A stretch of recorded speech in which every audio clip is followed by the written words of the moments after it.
आवर्त सारणी में तत्वों की स्थिति ज्ञात करना। आवर्त सारणी में तत्वों की स्थिति ज्ञात करने के लिए सबसे पहले हम इलेक्ट्रॉनिक विन्यास लिखेंगे।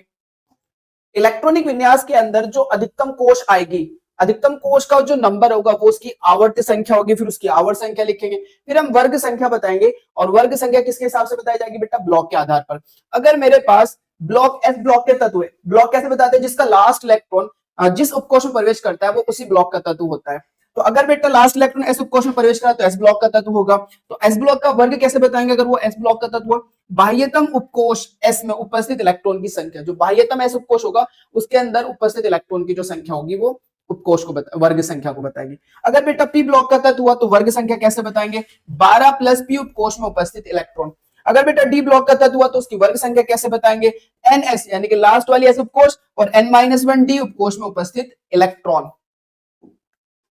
अगर मेरा एफ ब्लॉक का तत्व हुआ तो वर्ग संख्या उसकी फिक्स है बेटा, वर्ग संख्या कितनी होगी? 3 होगी।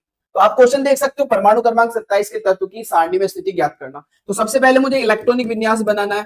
इलेक्ट्रॉनिक विन्यास कैसे बनाएंगे? 1s2 2s2 2p6 3s2 3p6 4s2 बेटा 3d7। ये हमारा इलेक्ट्रॉनिक कॉन्फ़िगरेशन बन गया। अब इसमें आवर्त संख्या बताओ, मैक्सिमम नंबर तलाश करो जल्दी से।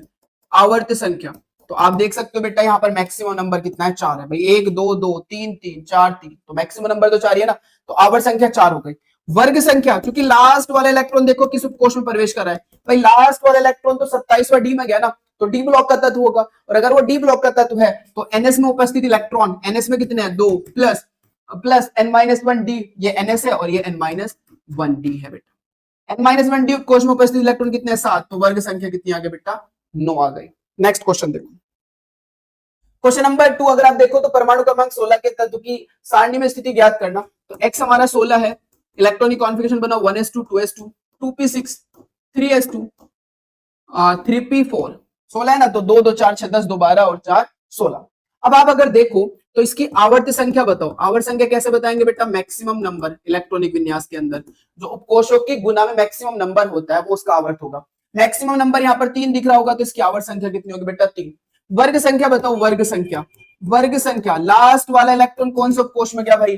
लास्ट वाला इलेक्ट्रॉन पी उपकोष में गया, तो पी ब्लॉक का तत्व है। और पी ब्लॉक के तत्व की वर्ग संख्या कैसे बताते हैं? 12 प्लस पी उपकोष में उपस्थित इलेक्ट्रॉन कितने हैं बेटा? 4। तो इसकी वर्ग संख्या कितनी हो जाएगी? 16 हो जाएगी। तो ये तत्व तीसरा आवर्त में होगा और 16वें वर्ग में होगा। नेक्स्ट क्वेश्चन, नेक्स्ट क्वेश्चन आपको कमेंट करके बताना है कि इसका आवर्त और वर्ग कहां होगा, मतलब आवर्त और वर्ग क्या होगा, ये तत्व कौन से आवर्त और कौन से वर्ग में उपस्थित होगा। कमेंट करके जरूर बताना।